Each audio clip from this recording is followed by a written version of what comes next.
ว่าเพิ่นซื้อมาม่านะเขาซื้อมาม่ามา2 ห่อคนเฮาไว้น้องอยู่น้ำกันนะเพิ่นถามข่อยว่ามุ่นป่ะมันหลายเถื่อแล้วพิษกับมันนะพี่น้องเขาอยากเล่ามึงซื้อเท่าไรมาม่าว่าซั่นมึงซื้อเท่าไรมาม่าว่าซั่น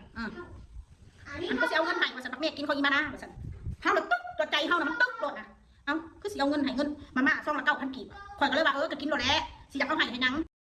งแล้วก็ว่าน้อง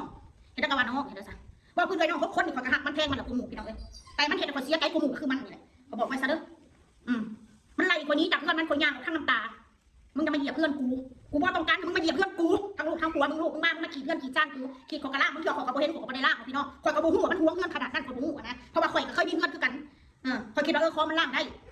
อีมาหน้ามันจะเข่าห้องอีลูกหลอกก้อนปั๊บมาให้ลูกไปเข่าห้องแล้วมันลูกเล่นขี้ดินลูกมึงเปื้อน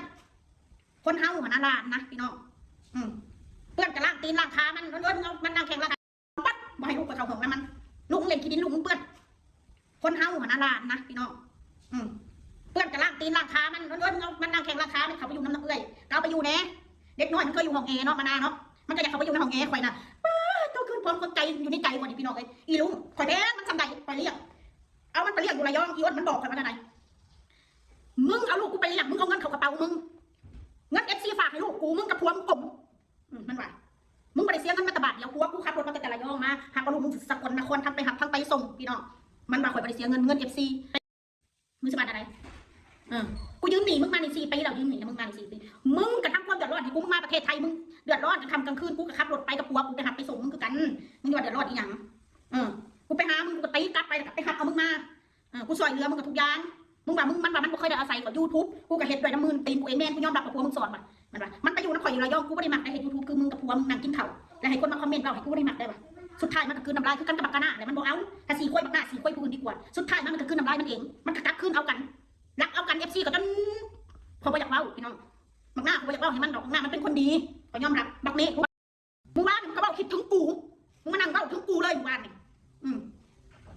ก็ที่อ้นน้อยถามมาเลยเจ้าไปเห็ดคลิปเอาไปกระเห็ดถึงเลยมึงอะเนี่ยมึงฝากบอกมาโลด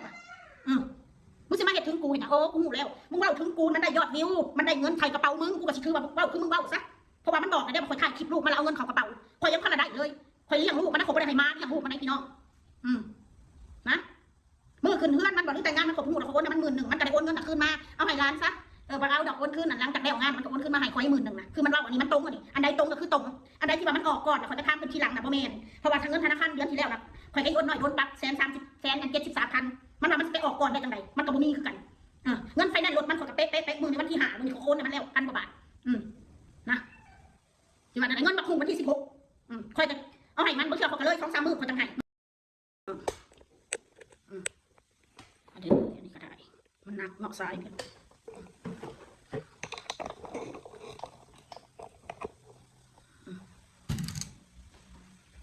ตอนคอยเฮ็ดเฮือนเด้อเขาสิว่าเรื่องยืมเงินก่อนเงิน100,000 บาทที่ว่าคอยยืมเงินมานะช่วงนั้นช่วงโควิด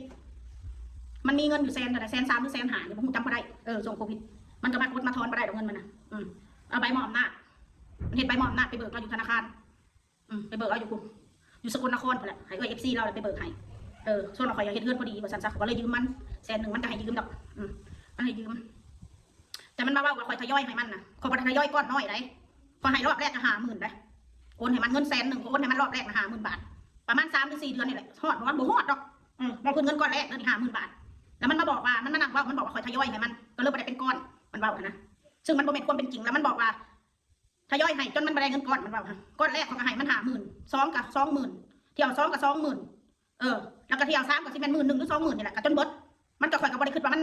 นสิมาแบบมันจะได้เงินเป็นก้อนเท่ากับคือเราน้องกันนะพี่น้องมันบ่ได้แม่นคือมันว่าเด้อพี่น้องเด้อขอสิบอกไว้ให้ซะเด้อบัตรที่มันเฮ็ดเงินเขาก็ให้มันยืม60,000 บาทเขาโอนให้มันแล้วมันบอกว่าข่อยไปเขี่ยวเอาเงินมันเขาก็แค่ถามมามึงได้บอกเงินทำมึงได้มึงโอนให้กูเด้อเขาก็ว่าแบบนี้เขาไม่ได้เคยบอกมึงเขี่ยวมึงโอนเอาแต่คือมันเว้าง่ายก็คือมันเว้าบ่แม่นเด้อพี่น้องเขาบอกไปเลยเรื่องถามถามแต่คือมันถามเงินข่อยมันก็ถามคือกันเงินกูเด้อกูอยากได้เด้อเงินกูเด้อมันก็เขี่ยวข่อยคือกันบ่แม่นมันบ่เขี่ยวมันก็เขี่ยวคือกันพี่น้องเอ้ยเรื่องเงิน100,000น่ะกูบดใส่หนี้มันตั้งแต่ปีพศเท่าไรแล้วกูจักพวกมาว่ากูเป็นหนี้มันเป็น100,000น่ะกูสิบอกไว้ให้ซะทยอยให้ว่ากูทยอยให้ว่าซั่นทยอยให้ก็ให้หัว10,000นะบ่แม่นหัวพันแต่ยืมเงินดอกขี่ดอกเงินนั่นอย่างกันเขาก็ยังทยอยให้พี่น้องนะนี่คือเรื่องที่1ที่มันบอกว่าผัวมันจะได้เงินเขียวมันบ่ได้ให้เกียรติผัวข่อยแม้แต่นิดเดียว ผัวมึงมันเป็นน้องมันก็บ่สมควรเดินผัวมึงอีมนผัวมึงอีมนผัวมึงไอ้เพชรน่ะเขาน่ะว่าง่ายๆซะเขาบ่อยากผัวซาไปเงื่อนมันน่ะแล้วเขาคอยชวนไปเงื่อนมันน่ะเราบอกว่าบ่อยากไปดอกมันเลยเขาก็เอิ้นว่ามารยาทอะไรแต่คนมันเคยเสือผัวเขาบอกไปนะมันพ่อมาพิษกันเลยมันบอกในหูบอกกูไม่อยากให้มึงมาเหยียบเพื่อนกูทั้งลูกทั้งผัวมึงมึงก็ต้องมาเหยียบเพื่อนกูมึงหนีจากเพื่อนกูมันไรกว่านี้จากมัน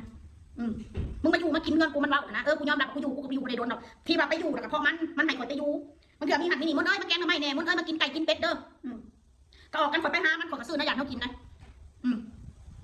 ก็เป็นขอกระซื้อแล้วทุ่งเจ้าบริตาบอกนะว่าทุกคนบริตาบอกนะว่าเห็นแล้วว่าคอยถือเลขคอยให้มันให้ผัวมันให้ลูกมันทุกคนให้ลูกให้ปักเมฆถ้าที่ของมันกี่ไรกี่ไก่กี่5 บาท10 บาทตรงเป๊ะที่ของมันว่าเพิ่นซื้อมาม่านะเขาซื้อมาม่ามา2 ห่อคนเฮาไว้นอกอยู่น้ำกันนะเพิ่นถามข่อยว่าม่นป่ะ